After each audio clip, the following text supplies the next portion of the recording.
Haleluya. Shalom Bapak Ibu Saudara sekalian. Shalom. Selamat pagi, selamat kita bertemu. Selamat kita memuji, memuliakan Tuhan bersama-sama. Mari kita pergunakan waktu yang sudah Tuhan berikan. Kita pergunakan untuk kemuliaan nama Tuhan kita. Kita akan ibadah, kiranya Tuhan memberkati dalam ibadah kita. Dari awal sampai akhir nanti, sehingga kita mendapat berkat-berkat rohani yang dari Tuhan. Dan sebelumnya saya ajak bangkit berdiri bersama-sama dan kita masuk dalam doa. Bapa di surga, kami bersyukur Engkau sudah jadikan hari ini.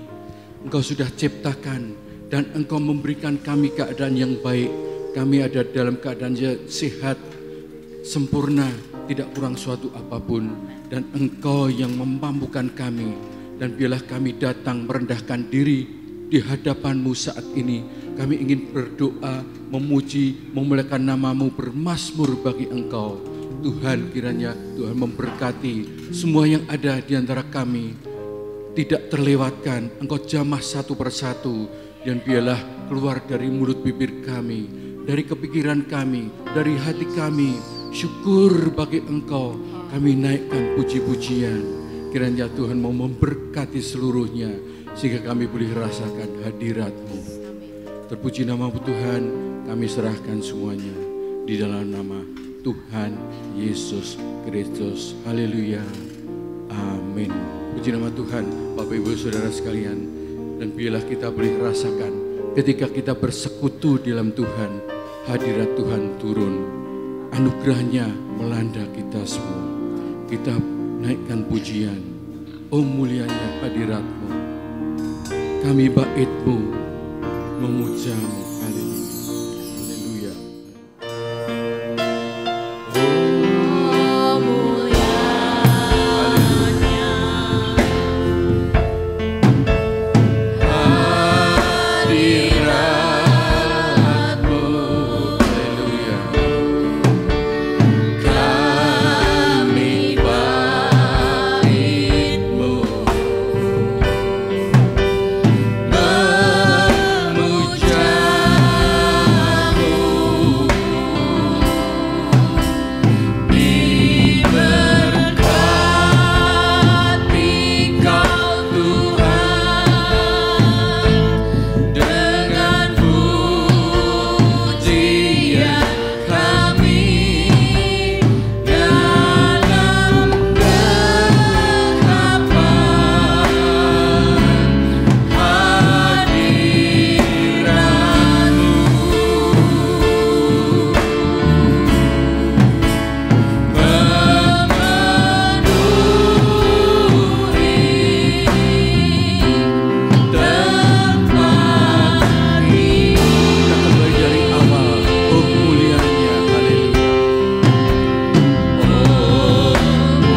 dengan pujian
Tuhan, kami terus akan merendahkan diri di hadapan.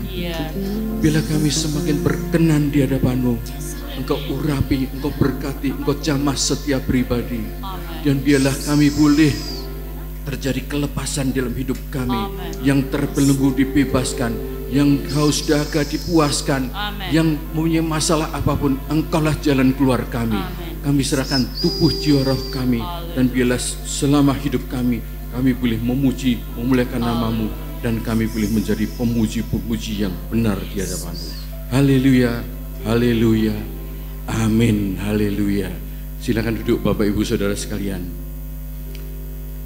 Dan kita percaya sesuatu hal yang terindah dalam hidup kita bukan karena kita mendapat sesuatu yang berharga, hadiah yang hebat, tetapi ketika kita berjumpa dengan Yesus kita. Hari yang terindah dalam hidup kita ketika kita berjumpa dengan Raja kita. Kita teruskan pujian kita. Hari yang terindah.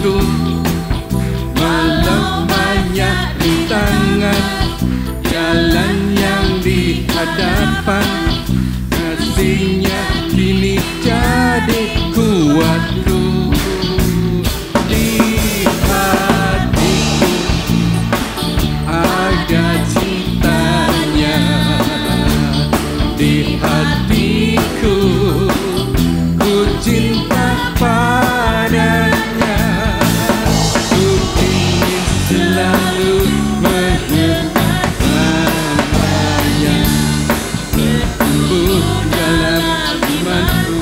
padanya di hati. Saya sambut Bapak Ibu berdiri bersama-sama. Haleluya. Di hatiku, ku cinta padanya, ku ingin selalu mendengar suaranya, bertumbuh dalam imanku. Hari yang terindah, hari yang terindah, ketika ku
Sama-sama katakan, di hatiku ada cintanya. Haleluya. Di hatiku ku cinta padanya. Ku ingin selalu mendengar suaranya, bertumbuh dalam imanku padanya. Di hatiku ada cintanya. Di hatiku ku cinta padanya. Ku ingin selalu mendengar suaranya, bertumbuh dalam imanku padanya. Bertumbuh dalam imanku, bertumbuh dalam imanku, bertumbuh dalam imanku padanya. Haleluya, haleluya. Silakan duduk Bapak Ibu Saudara sekalian. Dan biarlah setiap hari, setiap saat ketika kita melangkah maju, bila kita maju bersama Tuhan kita Yesus Kristus, Allah Roh Kudus, Dia Allah Raja Tuhan Yesus, Raja segala raja. Dan kita teruskan pujian kita, satu alasan. Haleluya, haleluya.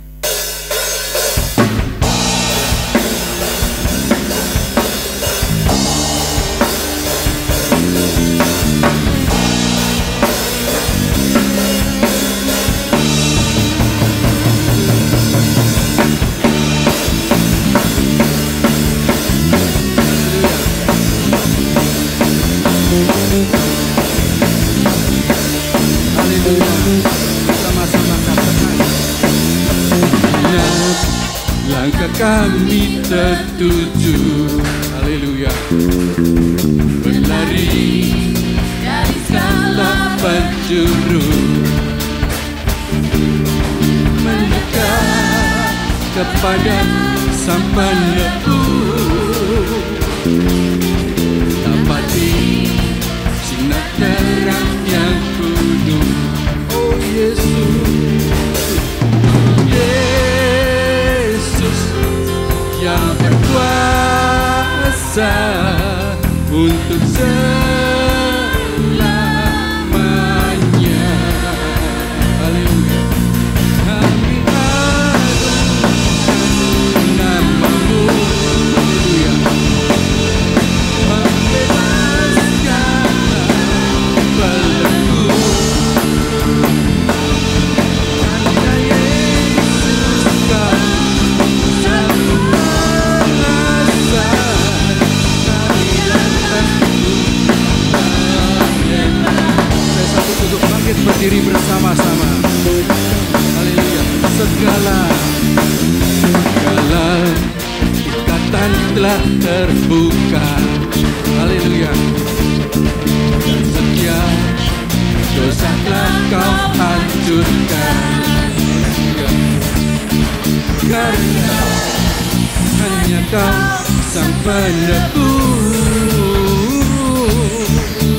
berikan dengan cahaya terang-Mu. Haleluya. Yesus yang berkuasa untuk selamanya. Kami agungkan, kami agungkan namamu, membebas belenggu, membebas segala belenggu. Hanya Yesus Kau satu alasan kami datang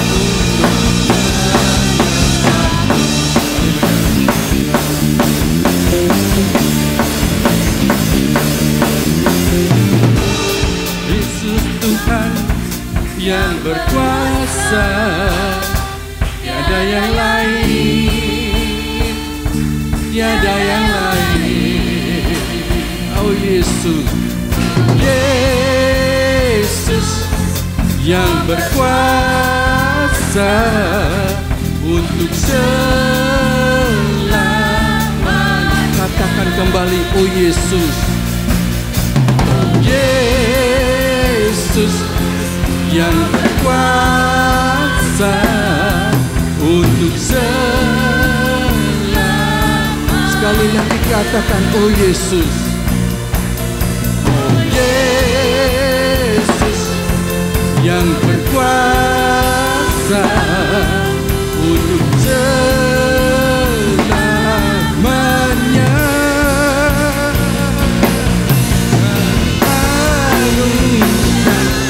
Namamu, haleluya, membebaskanlah belenggu. Hanya Yesus kau sanggup mengasah keinginanku menyembahmu. Haleluya, haleluya, haleluya. Puji nama Tuhan. Haleluya, haleluya. Beri kemuliaan bagi Tuhan kita. Haleluya, haleluya, haleluya. Masih kuat berdiri Bapak Ibu. Amin. Puji nama Tuhan. Dan biarlah ketika kita terus berjalan, kasih Tuhan menerangi hidup kita. Setiap langkah, ketika kita takut, ketika kita gentar, dan ketika kita percaya kepada firman-Nya, maka firman-Nya menguatkan hati kita. Kita terus menyanyikan pujian ini, dan kita akan dikuatkan oleh firman Tuhan. Tuhan adalah penolong kita yang setia. Haleluya, haleluya, haleluya.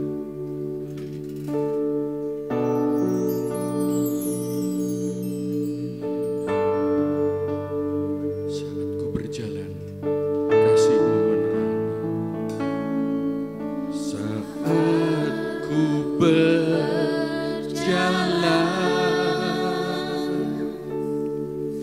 kasih-Mu menerangi langkahku. Tak ku bimbang, karena ku tahu Kau bersamaku. Kau lebih tahu, Kau lebih tahu yang terbaik bagiku. Kau lebih sanggup pulihkan hidupku. Ku berserah, ku percaya, hanya Yesus menolongnya. Setia saat ku berjalan, haleluya.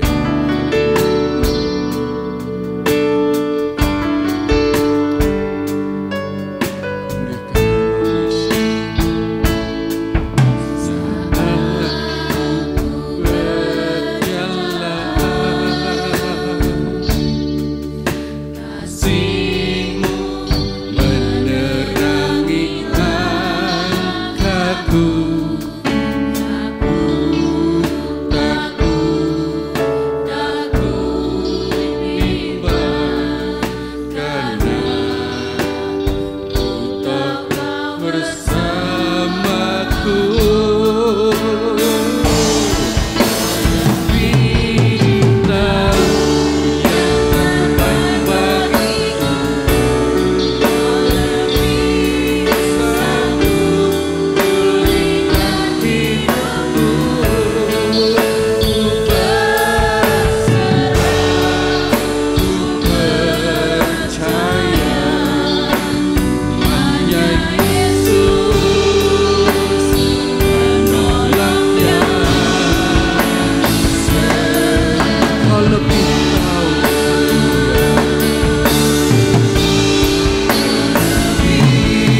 Sanggup pulihkan hidupku, ku berserah,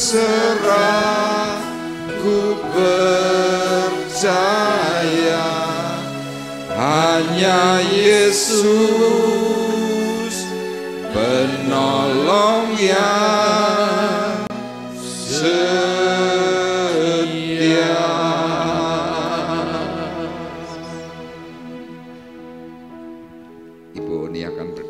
Firman Tuhan.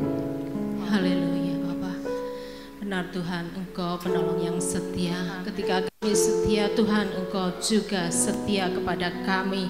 Tuhan, kami percaya segala pergumulan, permasalahan apa yang kami Tuhan alami, Tuhan, itu semua sepengetahuan Engkau. Karena itu kami tidak akan menjadi khawatir. Kami serahkan itu di dalam doa, permohonan dan ucapan syukur kami kepada Engkau, Tuhan yang Engkau yang melakukan. Kami percaya dan kami tetap bersyukur kalau masalah pergumulan kami ada itu semua karena Engkau.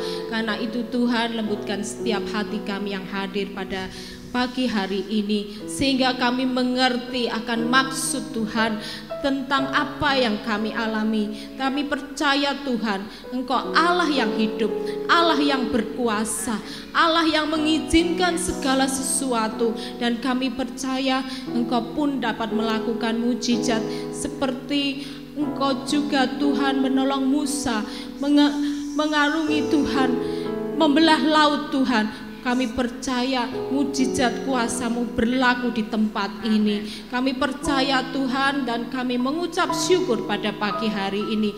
Biarlah Tuhan Engkau urapi setiap kami, urapi secara khusus hamba-Mu yang akan menyampaikan kebenaran firman-Mu. Biarlah pengurapan dari tempat tinggi Engkau curahkan untuk hamba-Mu. Biarlah dengan keberanian untuk menyampaikan isi hati-Mu untuk setiap kami. Tutup bungkus dengan kuasa darah Tuhan Yesus.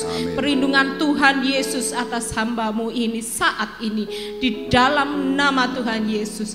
Terima kasih Tuhan. Sebentar kami mau duduk diam mendengarkan suara kebenaran firman-Mu. Berfirmanlah Tuhan, di dalam nama Tuhan Yesus Kristus. Haleluya. Amin. Amin. Puji Tuhan, dipersilakan duduk. Shalom. Puji Tuhan. Haleluya. Bapak Ibu, kita pagi hari ini kembali mau belajar. Ya, minggu atau 2 minggu yang lalu kita sudah bersama-sama belajar bagaimana supaya kita bisa menjaga kemurnian hati. Kenapa saya sampaikan tentang kemurnian hati? Karena memang inilah yang perlu kita pertahankan menjelang masa penyelamatan. Ya, kalau Bapak Ibu pelajari dalam Alkitab disebutkan sebagai kitab nubuat. Jadi apa yang dituliskan dalam Alkitab memang sepertinya adalah sebuah cerita, tetapi ternyata Alkitab itu menubuatkan atau memberikan pengetahuan untuk masa ke depan. Nah, masa ke depan adalah masa yang firman Tuhan katakan adalah masa yang sulit. Kenapa sulit? Karena firman Tuhan juga memberikan sebuah catatan. Ketika Tuhan mau memberikan karya penyelamatan supaya bangsa yang percaya kepada Tuhan masuk di dalam kerajaannya yang mulia yaitu surga, ternyata iblis itu juga dengan semakin intens memberikan serangan-serangan. Makanya di dalam surat atau kitab Wahyu pasal 12, ya kita akan lihat ayat 15 sampai 17. Firman Tuhan ini sudah memberikan perkataan yang mengingatkan kepada kita semuanya. Saya akan bacakan buat Bapak Ibu Saudara Wahyu 12 ayat 15 sampai 17. Ya, ini adalah nubuatan di akhir zaman, memasuki masa penyelamatan. Gangguan itu akan ditimbulkan oleh iblis atau setan. Firman Tuhan berkata demikian. Lalu ular itu menyemburkan dari mulutnya air sebesar sungai ke arah perempuan itu, supaya ia dihanyutkan sungai itu. Tetapi bumi datang menolong perempuan itu. Ia membuka mulutnya dan menelan sungai yang disemburkan naga itu dari mulutnya. Maka marahlah naga itu kepada perempuan itu, lalu pergi memerangi keturunannya yang lain, yang menuruti hukum-hukum Allah dan memiliki kesaksian Yesus. Bapak Ibu, ini adalah perkataan yang disampaikan oleh Tuhan Yesus kepada Yohanes muridnya di Pulau Patmos, bahwa nanti di akhir zaman akan muncul peristiwa tentang iblis atau setan memberikan intimidasi, secara khusus dikatakan dalam ayat ini adalah perempuan. Ya, perempuan di sini bukan letter lux sebagai Anda wanita, bukan, tetapi perempuan ini adalah gambaran tentang gereja. Jadi kalau disebutkan seperti ini kira-kira, lalu ular tua atau lalu iblis itu menyemburkan dari mulutnya air. Air itu adalah jumlah besar massa. Air adalah gambaran tentang demokrasi. Makanya hari ini Bapak Ibu perhatikan, bicara tentang demokrasi itu adalah kepemimpinan rakyat. Suara terbanyak itu nanti yang menang.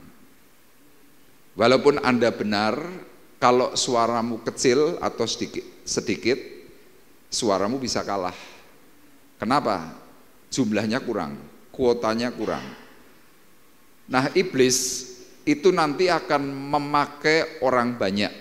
Ya, dikatakan di sini apa? Sebesar sungai. Mulutnya menyemburkan air sebesar sungai.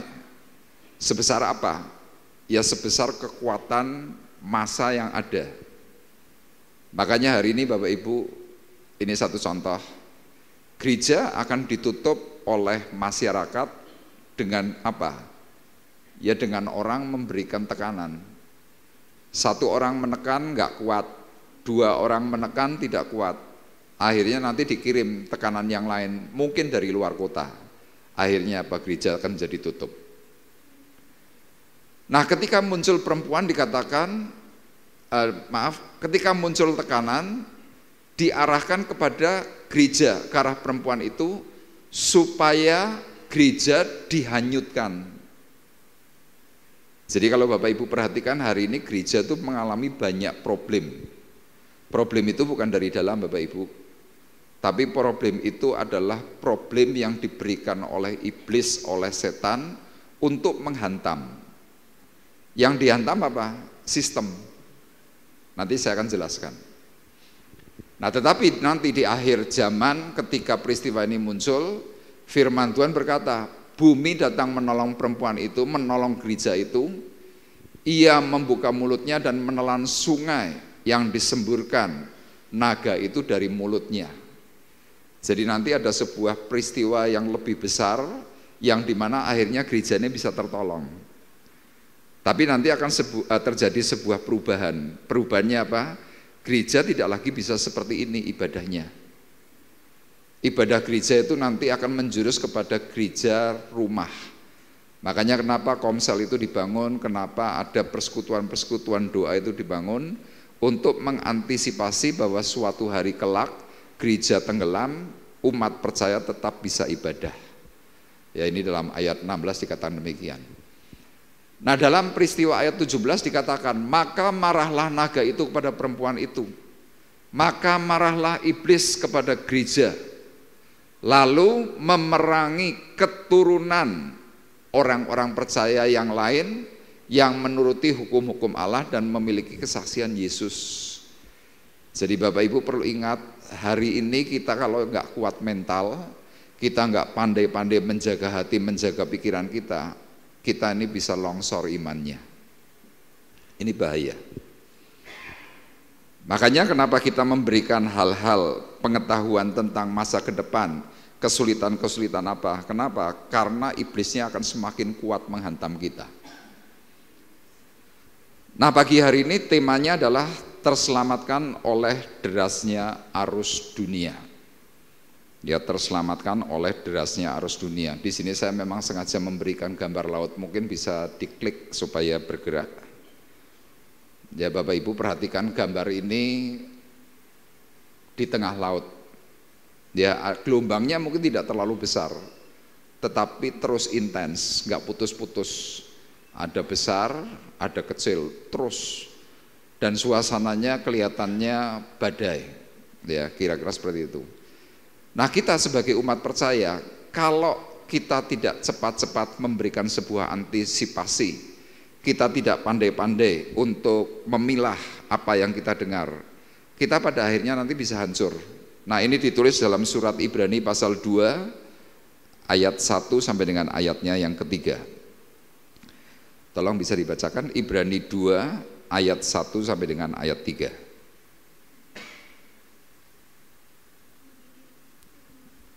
Cek, begini firman Tuhan, karena itu harus lebih teliti kita memperhatikan apa yang telah kita dengar, supaya kita jangan hanyut di bawah arus. Sebab kalau firman yang dikatakan dengan perantaraan malaikat-malaikat tetap berlaku, dan setiap pelanggaran dan ketidaktaatan mendapat balasan yang setimpal, bagaimanakah kita akan luput jikalau kita menyia-nyiakan keselamatan yang besar itu, yang mula-mula diberitakan oleh Tuhan dan oleh mereka yang telah mendengarnya kepada kita dengan cara yang dapat dipercayai. Sedangkan Bapak Ibu, surat Ibrani ini adalah bicara soal iman. Ya, makanya di situ salah satunya dikatakan tanpa iman manusia tidak bisa berjumpa dengan Allah. Tanpa percaya kepada Yesus, kita tidak mungkin bisa ketemu dengan Tuhan. Nah, dalam hal menuju pertemuan dengan Tuhan, seperti tadi saya katakan, iblis itu memberikan hal-hal yang membuat manusia itu bingung. Makanya penulis Ibrani berkata, karena itu harus lebih teliti kita memperhatikan apa yang telah kita dengar, supaya kita jangan hanyut di bawah arus. Coba mungkin gambarnya juga bisa diklik. Ya, jelas perkataannya, supaya kita jangan hanyut di bawah arus. Caranya bagaimana? Harus lebih teliti kita memperhatikan apa yang telah kita dengar. Hari ini Bapak Ibu bukan hanya mendengar khotbah-khotbah di gereja. Anda yang ada di GBT, mungkin kadang-kadang Anda ingin mendengar khotbahnya yang lain. Ketika Anda mendengar khotbah pendeta GBT, Anda mengatakan, khotbahnya monoton, membosankan. Kemudian khotbah yang di sana kelihatan menarik. Anda mulai berkata, wah yang ini cocok, ini pas untuk saya. Nah, tapi dibalik apa yang kelihatannya enak didengar, firman Tuhan sudah berkata dalam surat Timotius, bahwa nanti di akhir zaman ada banyak sekali jemaat-jemaat Tuhan menginginkan khotbah atau firman Tuhan yang seperti dongeng. Mereka suka menyenangkan telinga mereka masing-masing. Mereka tidak lagi mau mendengar kebenaran yang benar, seperti dikatakan firman. Kenapa? Yang seperti itu memang buat apa ya? Sebagian orang ini hiburan. Ya, Pak Bekti kemarin cerita, pendetanya dia yang senior, itu kalau lagi khotbah bisa membuat seluruh gereja itu tertawa terpingkal-pingkal. Lucunya minta ampun. Itu waktu beliau ada di Bandung. Tapi Pak Bekti waktu mendengar khotbah itu dia malah sedih. Dia berkata dalam hatinya, saya enggak senang yang seperti ini. Tapi itu digemari oleh jemaat. Sehingga apa, jemaatnya ini bertumbuh. Tetapi ending tertentu tiba-tiba jatuh. Ini.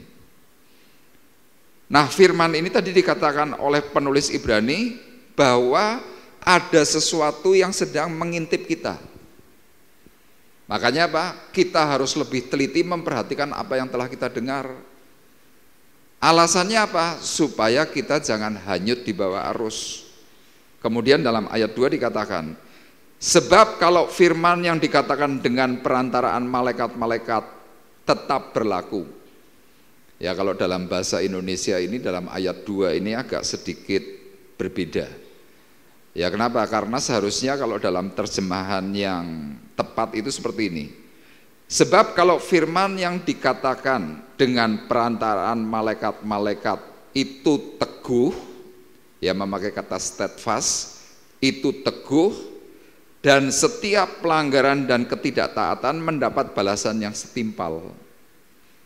Jadi artinya dalam ayat 2 ini Tuhan mau berkata begini, kita punya Alkitab.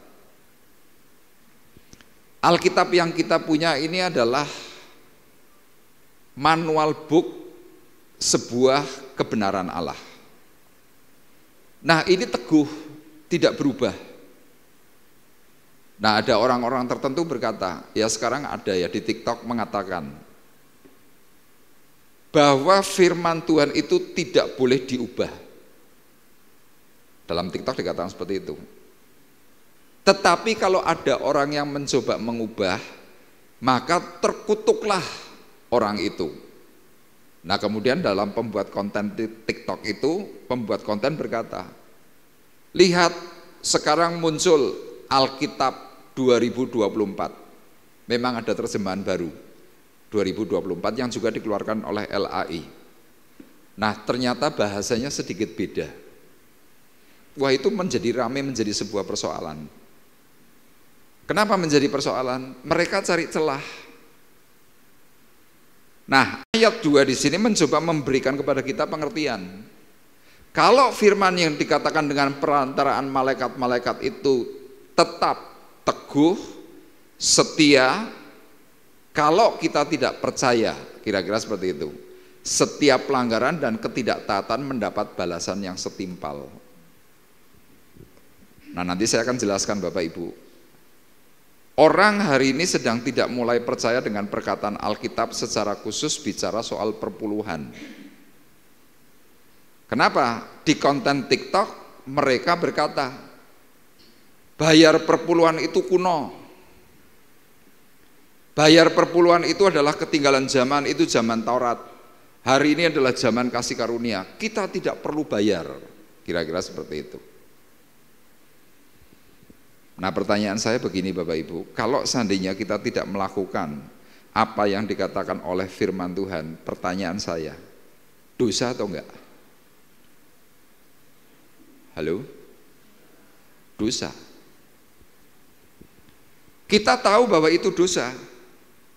Tapi ternyata konten dari orang-orang yang membuat viral buat kita itu lebih cocok. Sehingga apa? Kita lebih menuruti yang sana. Termasuk hal ibadah.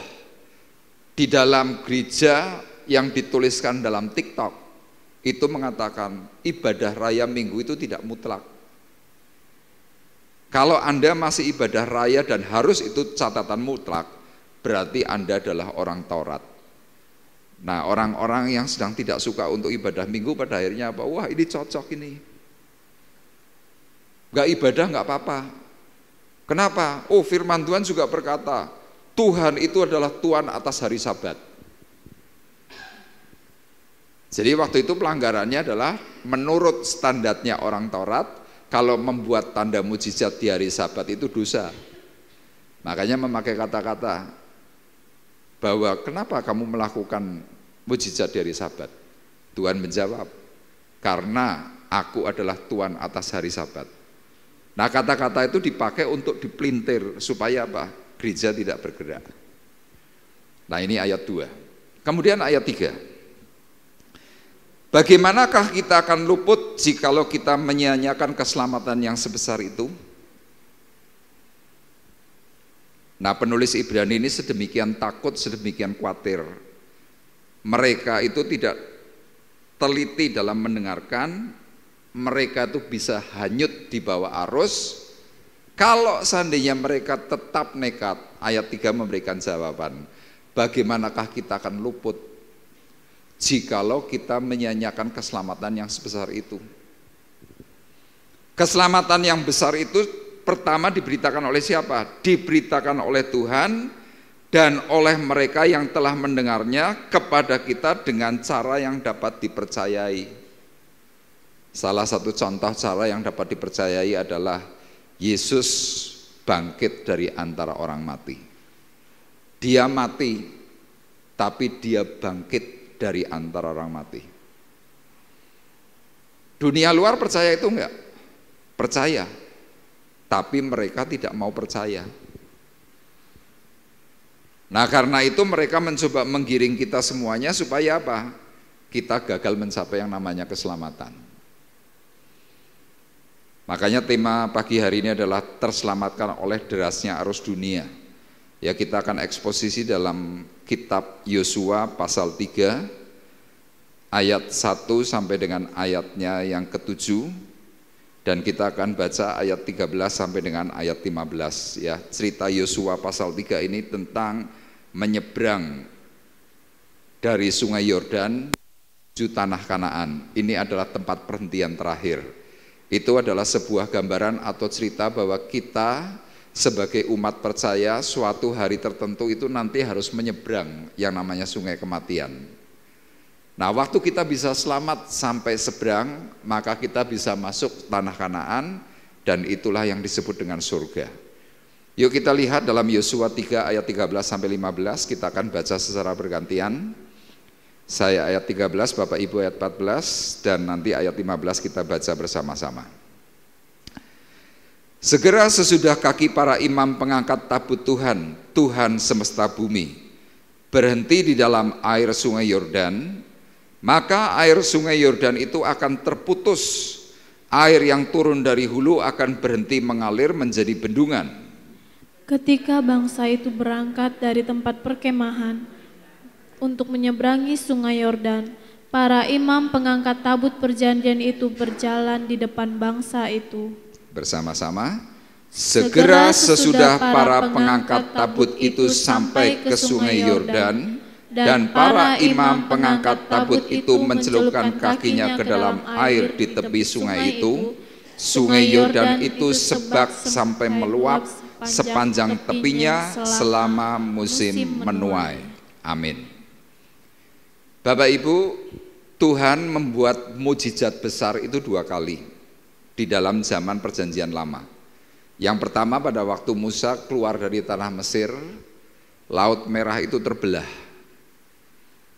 Nah, pada waktu Laut Merah itu terbelah, apa yang membuat laut itu terbelah? Tongkat Musa. Tongkat adalah gambaran tentang arah. Jadi hari itu bangsa Israel yang diarahkan oleh Tuhan dipimpin oleh Musa. Musa memegang tongkat Allah, ketika keluar tongkat ini menjadi panduan. Sehingga pada titik tertentu suatu hari Tuhan berkata, celupkan tongkatmu, maka laut ini terbelah. Benar, ketika Musa hari itu dengan antusias membawa bangsa Israel keluar, tongkat itu dicelup ke laut. Tiba-tiba air laut itu terbelah 2. Nah, cerita tentang Laut Merah terbelah 2 secara tafsir alegoris ini adalah gambaran tentang lahir baru atau baptis selam. Makanya kalau Bapak Ibu mungkin bertanya, Pak, di dalam perjanjian lama itu tidak ada baptis selam. Memang secara implisit baptis selam gitu, diselamkan itu enggak ada. Tapi sebagai umat percaya gambarannya adalah ketika engkau mau menjadi orang yang diselamatkan, masuk Laut Merah, itu dari Mesir, keluar itu sudah menuju tanah perjanjian. Itu gambaran tentang baptisan selam. Nah, ada orang-orang tertentu berkata, Pak, buat apa baptis selam? Tapi bagi Bapak Ibu yang sudah pernah mengikuti pelajaran kateksasi baptisan selam itu amat sangat penting. Kenapa? Itu yang akan juga membawa dirimu kepada jalur keselamatan. Tanpa baptisan selam, ya seperti perkataan firman Tuhan, kau nggak bisa masuk dalam jalur keselamatan. Makanya urutan ini jelas. Musa membawa mereka masuk dalam Laut Merah, keluar sudah di tanah perjanjian. Hidup lama, lahir baru. Itu tanda mujizat yang pertama yang diberikan Allah. Kemudian tanda mujizat yang kedua yang diberikan oleh Tuhan adalah waktu Yosua membawa tabut perjanjian itu masuk ke dalam sungai Yordan. Ya, Yordan itu artinya descending, turun. Yordan itu artinya adalah kematian. Jadi seorang yang ingin masuk di dalam kelahiran yang baru atau keselamatan harus mati dulu. Makanya dalam surat Roma pasal 6 itu dijelaskan tentang apa makna baptisan selam. Mati kemudian lahir baru. Itu gambarannya kurang lebih. Nah, dalam peristiwa di mana hari itu bangsa Israel yang sedang menuju tanah Kanaan itu adalah kloter terakhir. Mereka mulai nyebrang, waktu mau nyebrang mereka lihat, loh, sungai Yordan ini sedemikian besar arusnya. Lah Bapak Ibu bisa bayangkan kalau seandainya sungai Yordan itu ya tidak dibendung oleh Allah, orang-orang ini nanti akan kintir. Coba tolong tampilkan gambar tadi yang video arus bergerak. Ya, saya tidak punya videonya gambar arus sungai Yordan, tapi saya membayangkan arus sungai Yordan itu bukan seperti Kali Progo ya Bapak Ibu. Artinya lebarnya paling hanya cuma 100 meter atau 80 meter. Sungai Yordan itu lebarnya itu cukup luar biasa, mungkin sekitar 500 meter atau 400 meter zaman waktu itu. Nah, arus sungai Yordan itu adalah arus yang sangat kuat. Itu arus sungai Yordan. Nah, ini adalah sebuah gambaran kalau Anda ingin masuk dalam jalur keselamatan, engkau harus melalui banyak pernik-pernik yang mengerikan. Seperti tadi saya sampaikan di awal, kita kalau tidak hati-hati itu bisa hanyut terbawa arus. Sebentar ya, gambarnya agak macet-macet. Nah Bapak Ibu bisa bayangkan kalau seandainya manusia biasa masuk dalam arus seperti yang ada di layar LED juga. Kemana akhirnya tujuanmu? Gak jelas. Saya pernah melihat arus yang sangat-sangat luar biasa itu di Papua. Saya lupa nama sungainya, tetapi sungai Papua itu kira-kira besarnya kalau kita nyebrang itu mungkin sekitar 1 kilometer, itu lebarnya. Panjangnya itu tidak terukur. Hari itu saya tidak tahu kalau arus sungai di Papua itu sedemikian deras. Kami waktu itu sedang bermisi masuk menuju suku pedalaman. Waktu kami mau nyebrang, kami hanya pakai perahu yang lebarnya mungkin cuma sekitar 60 atau 70 cm. Nah, saya yang merasa bisa berenang, waktu masuk perahu pertama saya goncang-goncangan perahunya. Itu di atas sungai itu. Nah, teman-teman yang agak nggak bisa berenang, mereka yang mungkin hanya asal-asalan bisa, mereka sedemikian takut. Waktu saya goncang-goncang begini, tiba-tiba penduduk asli yang membawa perahu itu marah kepada saya. Orang ini berkata begini, Bapak jangan cari mati. Saya kaget, tuh. Kenapa kok cuma goncang-goncang ini kok cari mati? Saya tanya, kenapa Pak? Orang itu nggak jawab. Dia cuma tunjukkan begini loh, ke arah sungai yang lain. Dan ternyata Bapak Ibu, hampir sekitar berapa ya, 700 meter lah saya ngelihat. Sungai itu ada kapal tankernya. Kapal yang muat minyak itu loh. Padahal kalau yang namanya kapal tanker kan besarnya minta ampun. Kemudian saya mikir, loh, berarti sungai ini dalam sekali. Nah waktu saya perhatikan, wih kapal tanker. Tiba-tiba di tengah sungai itu ada kayu balok, panjangnya mungkin 10 meter, itu kayu utuh karena pohon tumbang, besarnya mungkin kira-kira sekitar 1,5 meter. Yang namanya kayu yang panjangnya kurang lebih 10 meter, kena arus cuma begini loh. Des. Jadi kira-kira mungkin kecepatannya bisa 70 sampai 100 km per jam itu arus itu.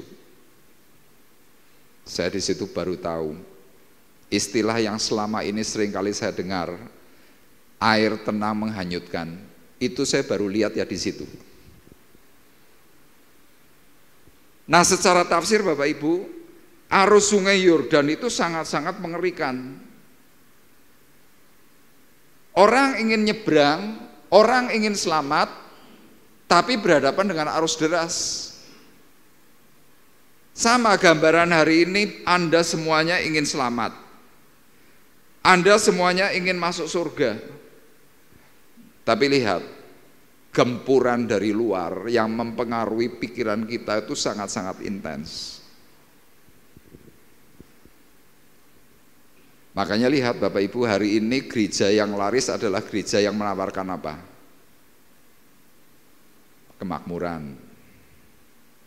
Gereja yang laris hari ini adalah gereja yang khotbahnya tidak model seperti GBT. Kenapa? Mereka semuanya serba instan.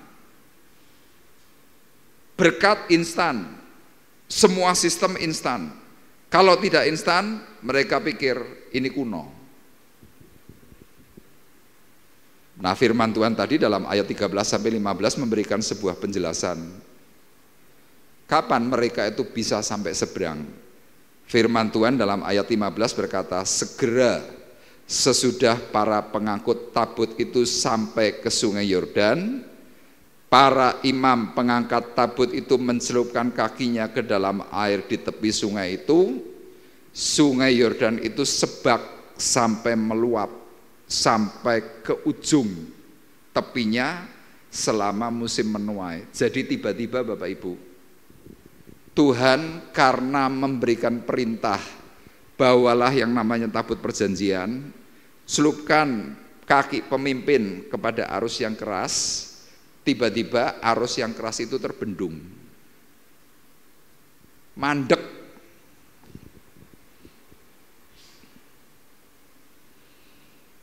Sama di dalam gereja Bapak Ibu, kalau tidak ada pemimpin, saya berani pastikan, jemaat itu pasti menjadi amburadul. Kenapa? Karena jemaat punya pola pikir pribadi. Tapi pemimpin dalam gereja dalam hal ini adalah imam, dalam hal ini adalah pendeta. Itu mengarahkan. Jadi kalau seandainya ada sebuah peristiwa, yang harus mati itu siapa dulu? Ya pemimpinnya. Sama ayat firman Tuhan di sini kan berkata, segera sesudah para pengangkut tabut itu, yaitu orang-orang Lewi, dalam hal ini adalah imam, sampai ke sungai Yordan, dan para imam orang Lewi mengangkat tabut itu, mencelupkan kakinya ke dalam air.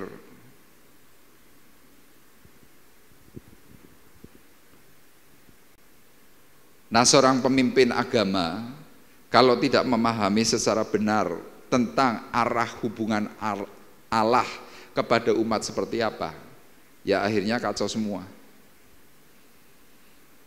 Makanya di sini saya memberikan tujuan bertahan bersama menghadapi longsornya iman. Ya di sini memang sengaja saya beri gambar batu karang yang sedemikian besar, tapi batu karang ini bisa kena air itu bisa terkikis.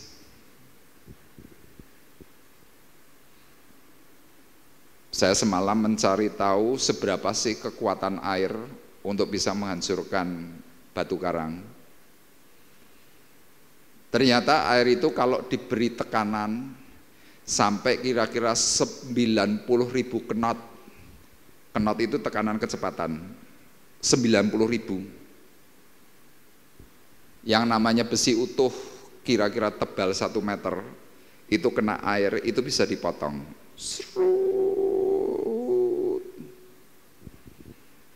Api kalah dengan air dalam tekanan. Api membuat apa yang dipotong itu rusak. Tapi kalau air enggak. Air dengan satu tekanan milibar per 90.000 knot, ya 1 knot kalau nggak salah itu 1,5 kali per kilometer, itu buat motong besi loh Bapak Ibu. Rapi. Itu air. Iblis mempergunakan air. Iblis memakai derasnya air untuk apa? Mengikis iman. Dalam hal ini air itu adalah jumlah massa. Jadi saya mau sampaikan kepada Bapak Ibu, sehebat apapun imanmu, termasuk iman saya, kalau kita tidak diisi dengan sesuatu yang benar, maka kehebatan imanmu pasti akan hancur. Anda mungkin akan berkata, oh Pak, enggak mungkin Pak, saya punya iman tuh hebat, saya sudah doa sehari 24 jam, saya sudah pelayanan di mana-mana. Tapi kalau kita mulai kena perkataan-perkataan orang lain, perkataan itu masuknya ke dalam gereja, sehebat apapun, sesenior apapun kita, pasti kita bisa longsor. Ini Bapak Ibu harus ingat, tidak ada sesuatu yang hebat. Nah sekarang bagaimana caranya supaya iman kita ini bisa bertahan? Ya dalam perikop Yosua pasal 3 ayat 1-7 ini judulnya adalah menyeberangi sungai Yordan. Ya kita akan langsung saja eksposisi bagaimana kita bisa bertahan bersama menghadapi longsornya atau degradasi iman. Yang pertama, ini adalah kunci yang paling baik. Kita harus mau mulai mengikuti petunjuk kebenaran Allah. Coba tolong ditampilkan, ya, mengikuti petunjuk kebenaran Allah. Kita akan lihat dalam Yosua pasal 3 ayat 3. Ya, Yosua 3 ayat 3. Yuk kita baca bersama-sama. 2, 3. Dan memberi perintah kepada bangsa itu, katanya, segera sesudah kamu melihat tabut perjanjian Tuhan Allahmu yang diangkat para imam yang memang suku Lewi, maka kamu harus juga berangkat dari tempatmu dan mengikutinya. Kunci pertama supaya kita ini bisa mempertahankan iman percaya kita dengan baik, mau tidak mau kita harus mau mengikuti petunjuk kebenaran Allah. Ya di sini saya tuliskan dalam hal ini, ya petunjuk kebenaran Allah itu adalah tabut perjanjian. Tolong gambarnya yang selanjutnya, gambar ya. Bapak Ibu, gambar yang di atas ini adalah bentuk utuh dari tabut perjanjian. Ya di situ juga saya tempelkan di sebelah kanan saya. Nah tabut perjanjian itu di atasnya itu ada kerubim. Ya bukan para kerubim tapi kerubim. Kerubim itu artinya 2 malaikat. Tapi kalau 1 malaikat itu namanya kerub.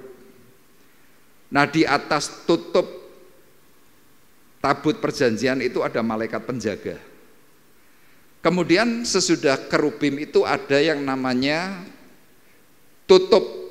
Itu disebut tutup pendamaian. Ya bukan perdamaian tetapi pendamaian, tutup pendamaian. Nah Bapak Ibu mungkin akan bertanya, Pak, simbol daripada tabut perjanjian itu apa?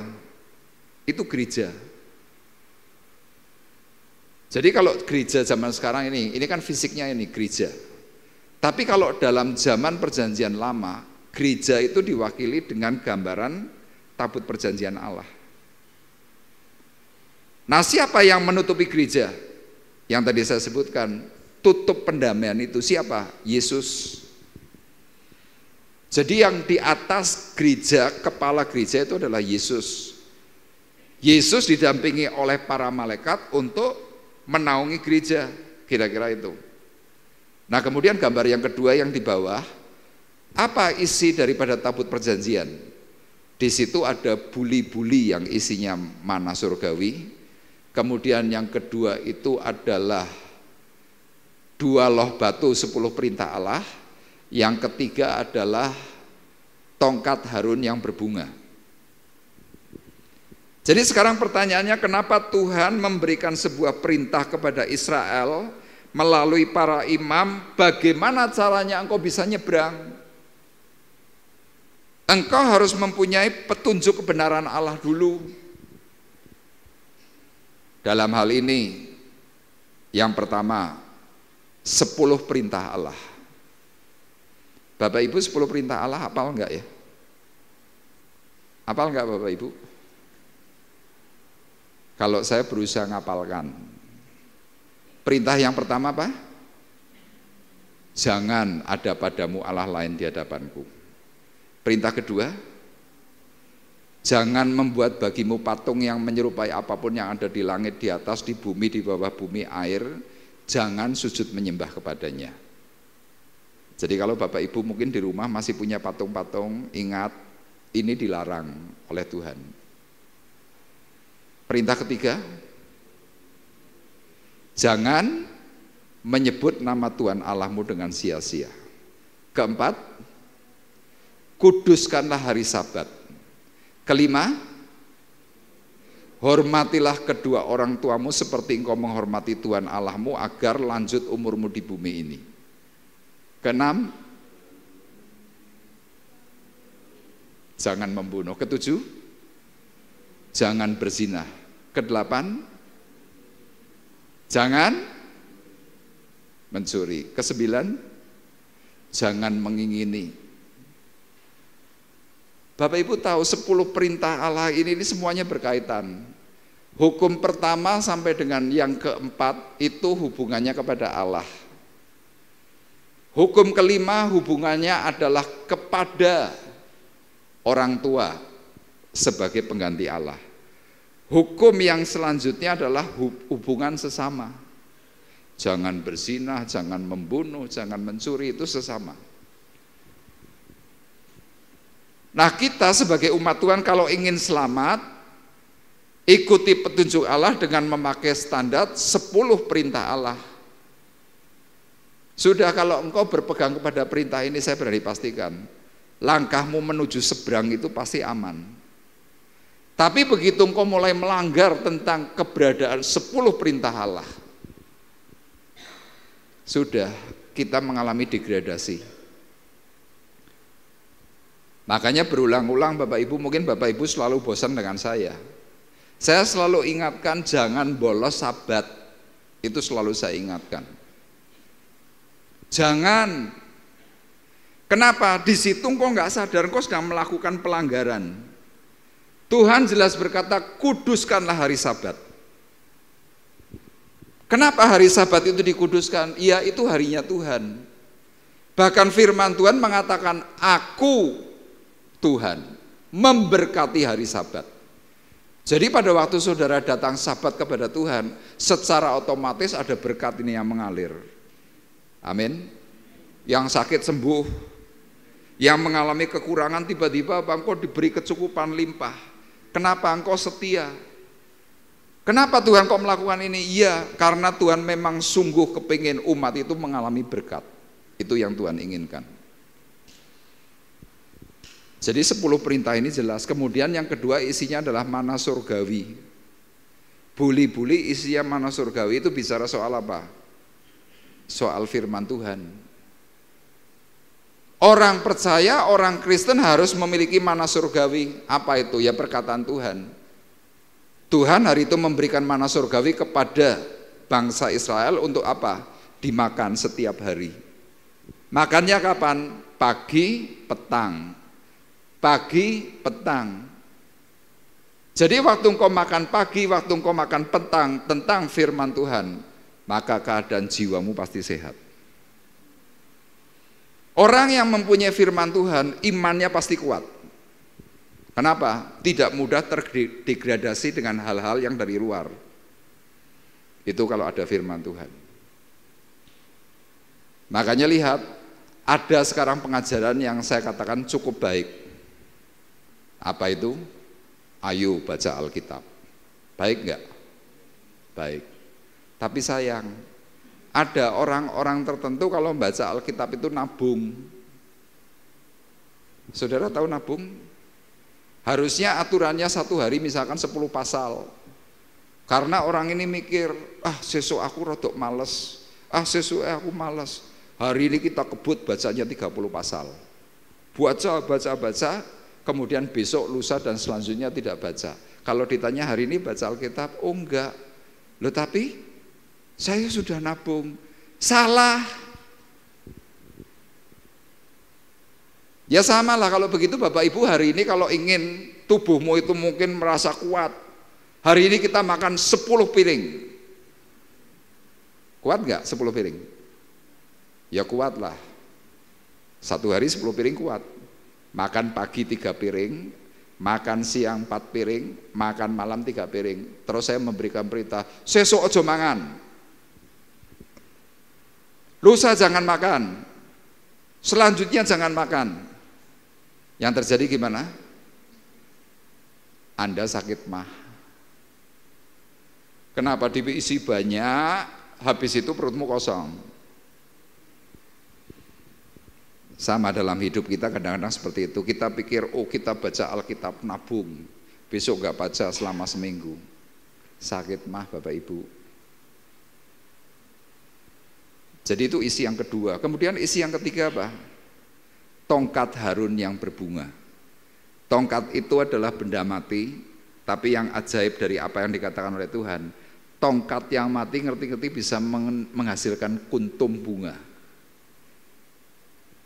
Kok bisa? Ini merupakan sebuah gambaran. Kita sebagai orang percaya yang sebenarnya dahulu di hadapan Tuhan kita tuh mati. Tapi karena kita percaya kepada Tuhan, maka tongkat yang mati ini hidup. Tuntutan keinginan Tuhan apa? Hidupmu harus berbunga. Hidupmu harus berbuah. Hidupmu harus menjadi terang. Itu gambarannya. Nah, sewaktu seseorang itu bisa mengikuti petunjuk kebenaran Allah melalui isi daripada tabut perjanjian, maka yang terjadi, orang ini sudah eksis terlebih dahulu Bapak Ibu. Engkau akan memiliki sebuah kekuatan yang baru. Makanya kalau kita belajar dari perkataan firman Tuhan, siapa kira-kira orang yang bisa diselamatkan? Orang yang taat, itu kesimpulannya. Tanpa ketaatan, apapun yang kau lakukan itu akan menjadi sia-sia. Itu yang pertama. Kemudian yang kedua, bagaimana kita bisa bertahan menghadapi longsornya iman? Yosua pasal 3 ayat 5 berkata,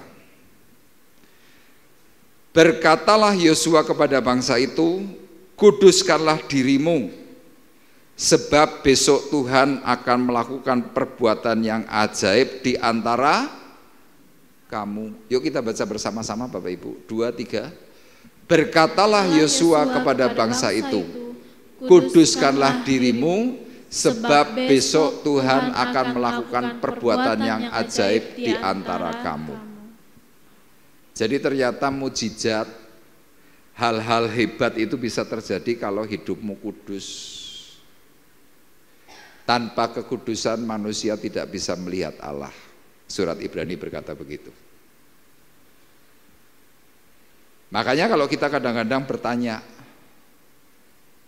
Pak, kok hidupku nggak punya berkat ya? Kita bisa review. Kita bisa lihat bagaimana hidupmu. Tuhan perintahnya jelas, kuduskanlah dirimu. Saya membaca dalam 1 Tesalonika 5 ayat 23, itu belum saya ganti. 1 Tesalonika 5 ayat 23 itu berkata, semoga Allah damai sejahtera mengkuduskan kamu seluruhnya, semoga roh, jiwa dan tubuhmu terpelihara sempurna sampai kedatangan Tuhan kita yang kedua kali. Jadi Bapak Ibu perlu tahu pengudusan yang diinginkan oleh Tuhan itu terdiri unsurnya adalah roh, jiwa, tubuh. Anda mungkin kadang-kadang berkata begini, Pak, saya sudah kudus loh Pak. Kudus yang bagaimana? Oh, tubuh saya kudus. Buktinya apa? Oh, saya tidak mencuri, saya tidak berzina. Itu kan kudus. Tapi keinginan Tuhan itu ada 3. Roh, jiwa, tubuh. Yang saya percaya kepada Anda, rohmu pasti kudus. Itu pasti. Tapi kalau jiwa sama tubuh ini masih tanda tanya. Saya percaya dari antara kita semua di sini, oh tubuhnya kudus. Kenapa? Oh engkau tidak lagi mencuri, engkau tidak lagi berzina. Engkau jaga tubuhmu itu sempurna. Oke. Tapi pertanyaannya, jiwamu bagaimana? Jadi kalau kita bicara tentang pengkudusan diri, kalau zaman waktu Musa hidup, Yosua hidup, itu urusannya dengan penyembahan berhala. Itu zaman waktu itu. Tapi kalau zaman sekarang, orang bicara tentang pengudusan diri bukan lagi soal berhala, bukan soal perzinahan dengan will atau pil, bukan itu. Tapi yang perlu kita waspadai hari ini, musuh terbesar kita hari ini adalah media sosial. Ayo, siapa di sini yang tidak pernah nonton TikTok? Ada yang di sini tidak pernah nonton TikTok? Ada di sini yang tidak pernah lihat Facebook? Ada di sini yang tidak pernah nonton Instagram atau IG? Saya berani pastikan, kita rata-rata semuanya, mau tua, mau muda, mau yang masih bayi itu loh. Itu semuanya tontonan itu sudah kita serap. Dan Bapak Ibu perlu waspada. Hari ini banyak sekali orang-orang tua kepingin anaknya, cucunya yang masih kecil, mungkin masih umur 3-4 tahun, ben meneng, kasih handphone yang terbaik. Dipikirnya kalau sudah menang sambil gini, aman. Dikasih iPad yang terbaik, kasihkan. Oh, mereka main. Kelihatannya aman. Tapi Bapak Ibu saya ingatkan, itu yang pertama merusak jiwa, kedua merusak syaraf. Matanya mesti rusak. Makanya anak kecil zaman sekarang rata-rata mesti sudah pakai kacamata. Bukti kerusakan jiwa, bukti kerusakan syaraf pada waktu orang tua mencoba mengajak bicara, apakah anakmu atau cucumu itu merespon dengan baik? Enggak urusan. Tuhan perkataannya jelas, kuduskanlah dirimu. Itu yang tadi saya sampaikan. Hari ini banyak sekali jemaat tidak mau bayar perpuluhan gara-gara apa? Nonton TikTok, nonton Instagram, nonton Facebook. Mereka berkata, gereja yang sedang mau mengajarkan perpuluhan itu sesat. Tapi coba yuk kita bersama-sama berpikir secara sehat.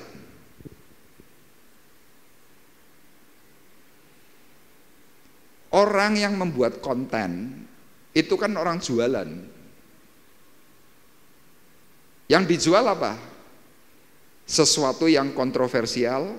Kedua, yang dijual adalah sesuatu yang pasti menarik. Nah, yang menarik itu mulai ditabur. Mereka mengajarkan yang namanya kesesatan. Firman Tuhan berkata, barang siapa menyesatkan, lebih baik orang itu diikat dengan batu cemplung ke laut. Kira-kira begitu. Tuhan Yesus mengatakan itu kapan? Untuk jemaat akhir zaman. Jadi Bapak Ibu, betapa mengerikannya tanpa sadar kita yang rajin nonton TikTok, IG, Facebook. Kita ini pikirannya terkontaminasi.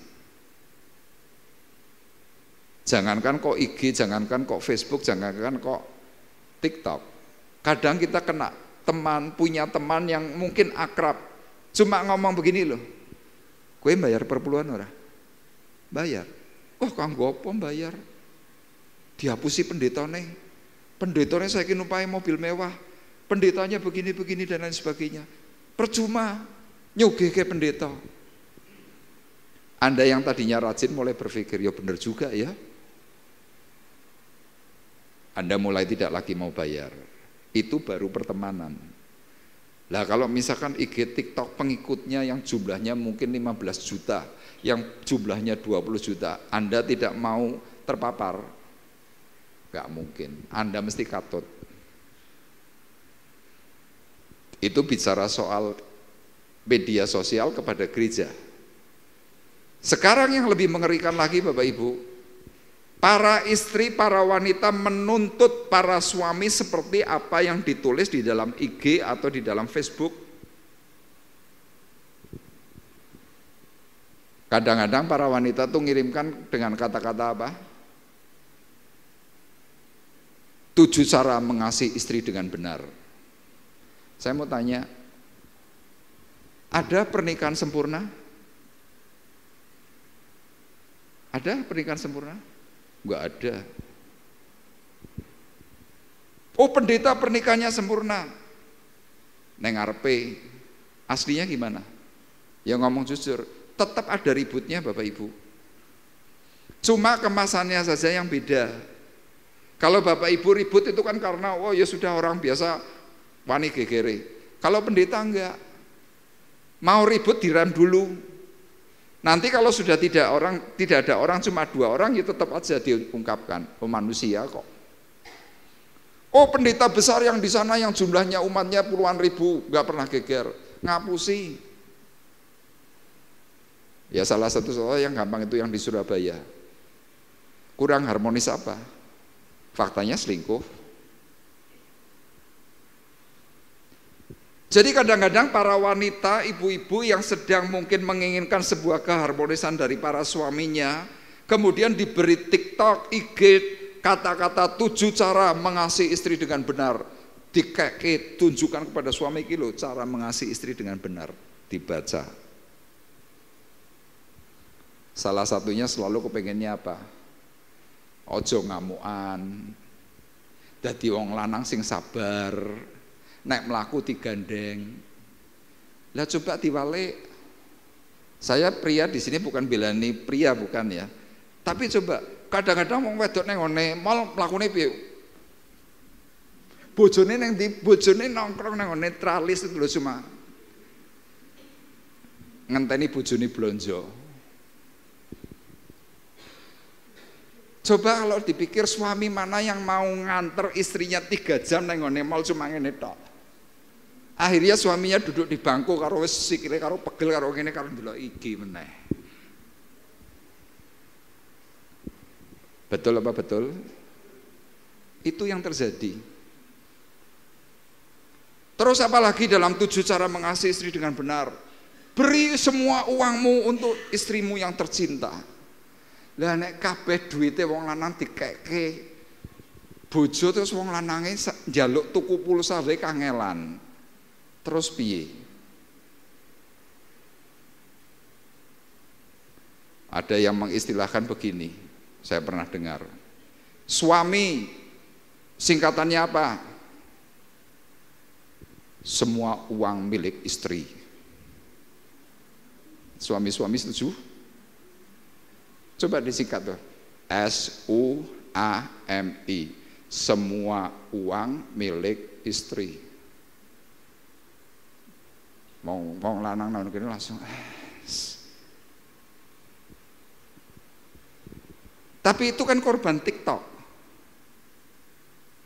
Coba kalau ditanya pembuat TikTok itu, konten itu yang sedang dijual, bener nggak hidupnya seperti itu?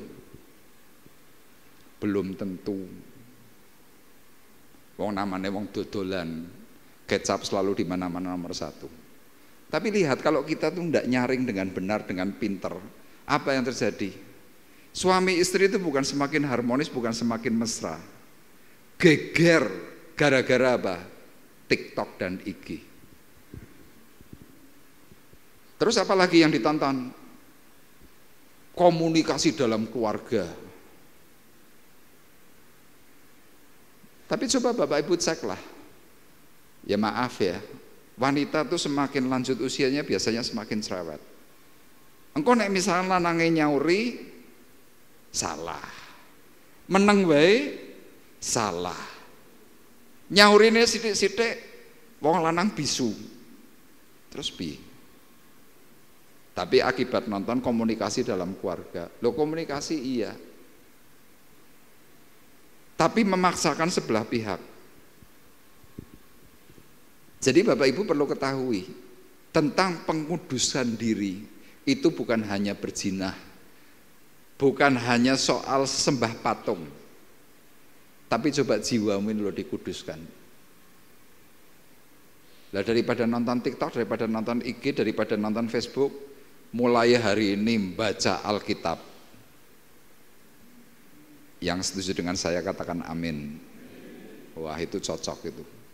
Saya berani pastikan keluargamu pasti bahagia. Tapi kalau Anda 2 jam nonton niki, baca Alkitab pirang menit? Paling suwe 5 menit. Apa neh kon nyekel Alkitab, tulisannya ora ketok. Kemudian berpindah kepada Alkitab elektronik. Anda memang buka Alkitab elektronik, tapi tahu-tahu ada notifikasi. Notifikasinya apa?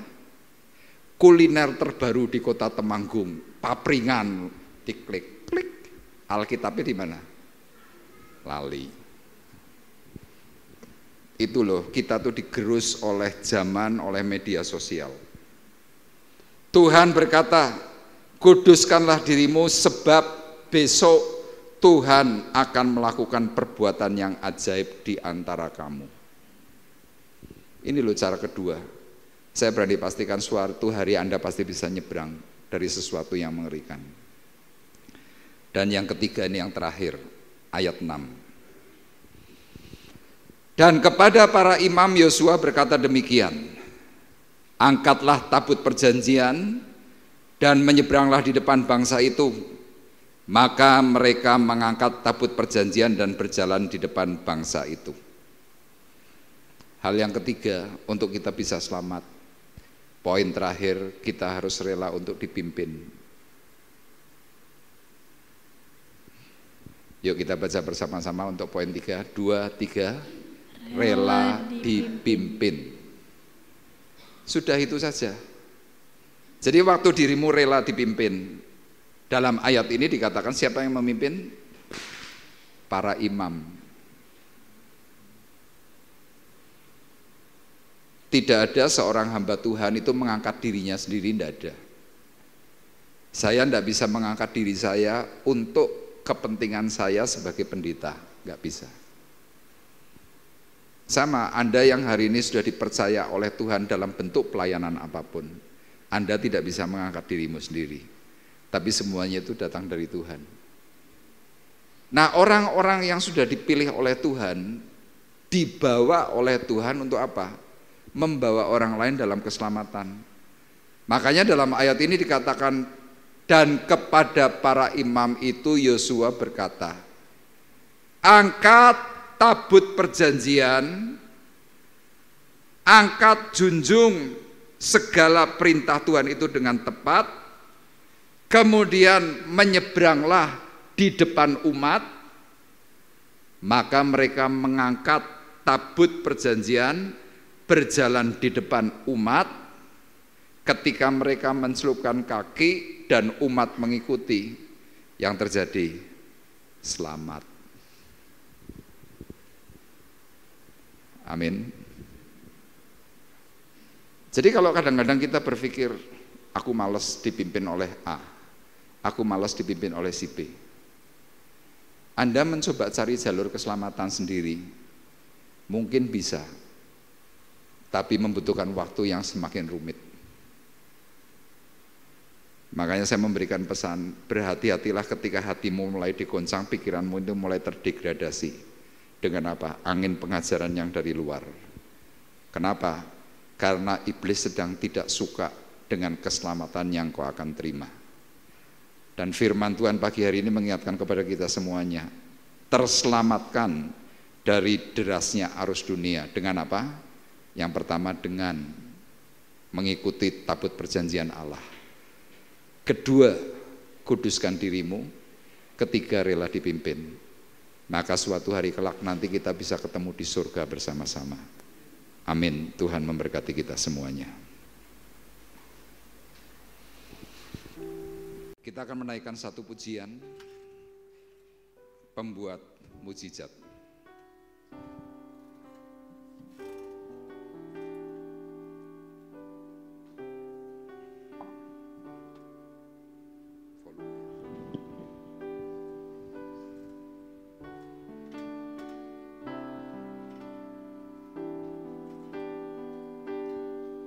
Di dalam kelemahanku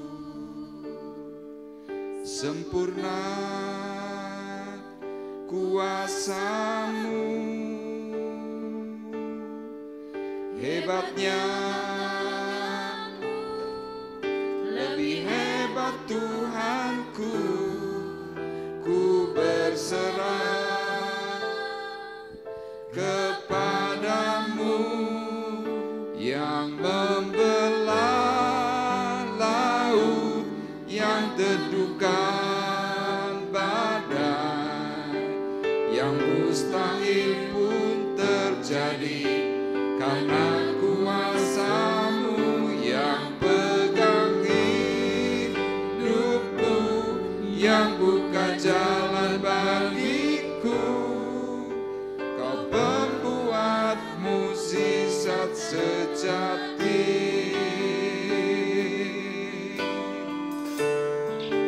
Di dalam kelemahan, di dalam kelemahanku, sempurna kuasa-Mu.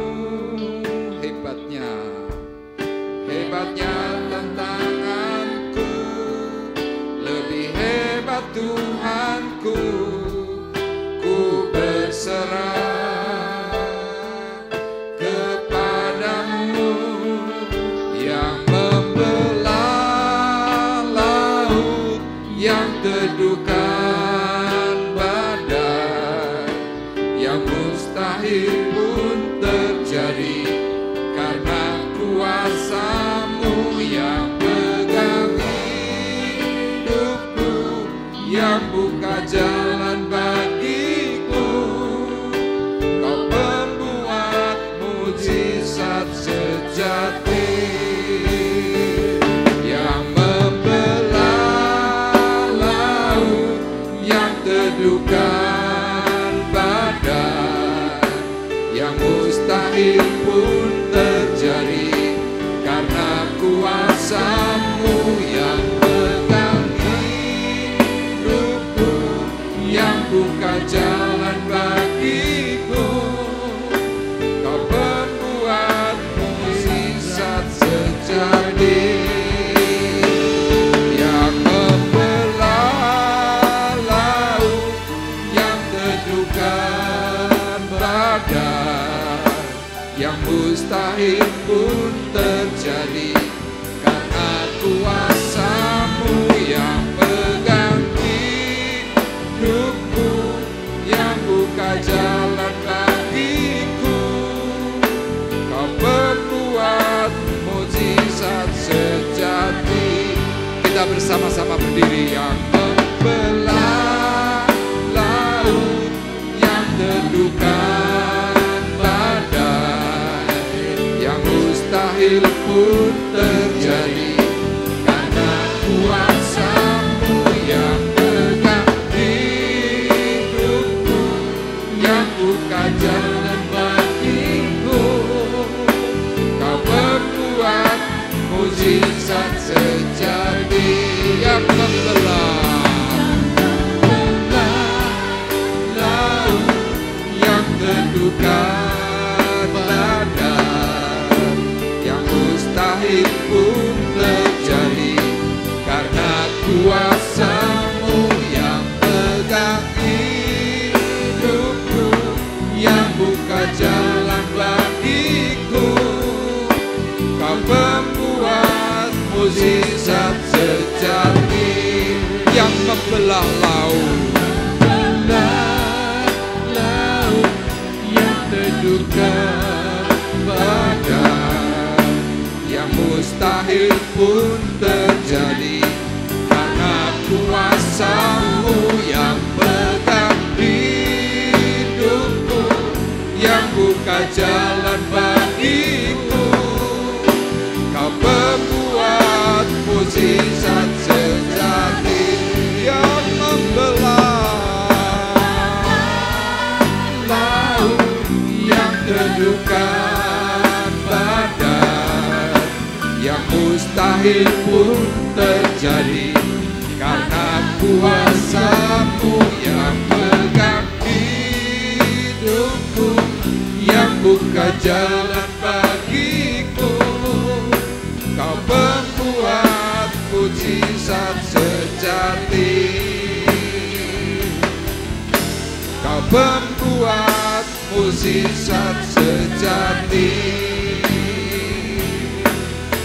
Kau membuat mukjizat sejati.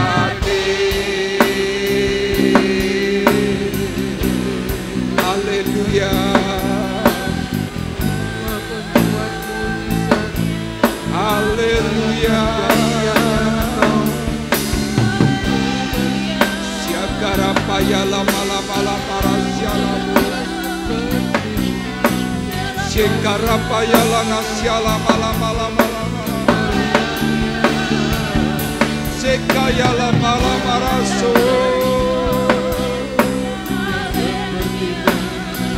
Siakarapaya lana yalamu.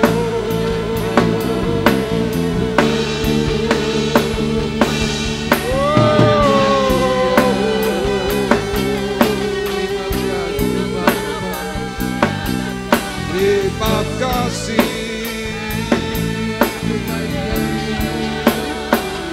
yang membelah laut, yang teduhkan badai, yang mustahil pun terjadi karena kuasa-Mu yang pegang hidupku, yang buka jalan bagiku.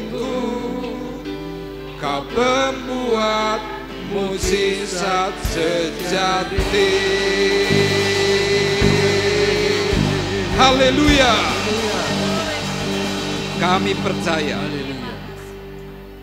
ketika kami mengikuti jalurnya Tuhan, kami belajar menguduskan diri, berfokus kepada kebenaran Allah.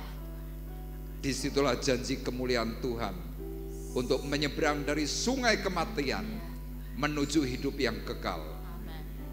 Hamba-Mu berdoa Tuhan untuk seluruh sidang jemaat Tuhan yang hadir.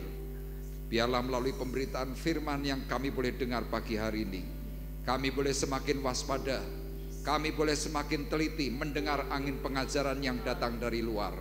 Karena kami tahu Tuhan, iblis mencoba mengacaukan kami. Tetapi dengan perkataan firman Tuhan yang hidup, yang mengarahkan kami semuanya, maka kami diberkati. Amen. Kami diselamatkan oleh Amen. Tuhan. Terima kasih Tuhan, kami bersyukur dan kami kembalikan segala hormat pujian hanya kepada Tuhan Yesus Kristus, Juru Selamat kami yang tunggal dan yang hidup. Di dalam nama Yesus Tuhan kami sudah berdoa, mengucapkan syukur kami.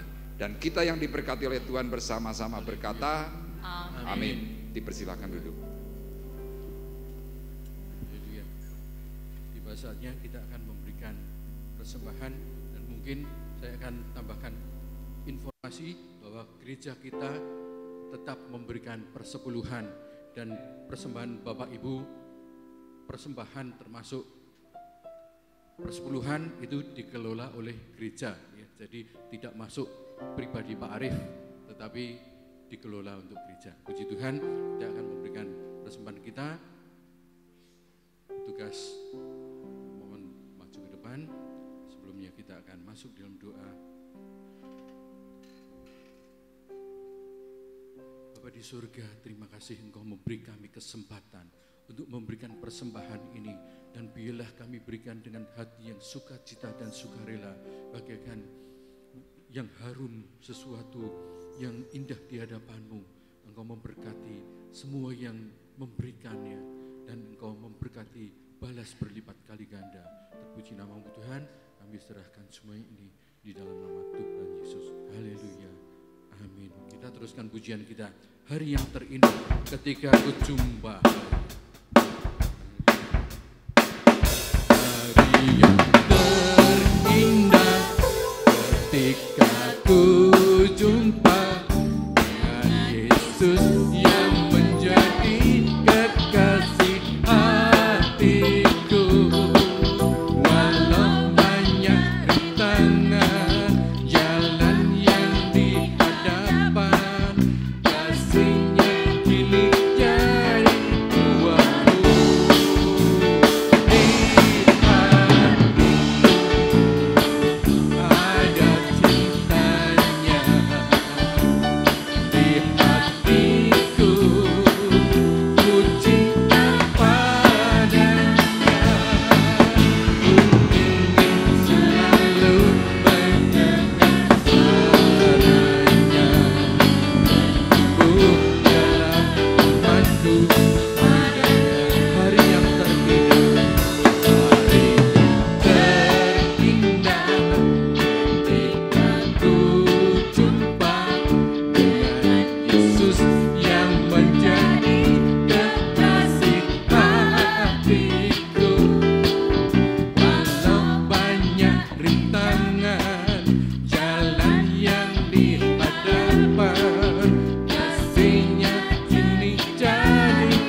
Kita bersama-sama bangkit berdiri, kita akan akhiri perjumpaan ibadah kita pagi hari ini. Tuhan, terima kasih untuk kesempatan yang Tuhan terus berikan kepada kami melalui ibadah yang Tuhan sediakan. Sebelum kami berpisah Tuhan, kami berdoa untuk jemaat Tuhan yang mengalami kelemahan tubuh. Secara khusus Tuhan, kami berdoa terus menerus, tidak henti, tidak lelah untuk Pak Woto, untuk Ibu Harsi, supaya Engkau menjamah, memberikan berkat kasih dan pemulihan atas suami istri ini, sehingga mereka Tuhan tetap berharap melihat kemuliaan Tuhan yang dinyatakan.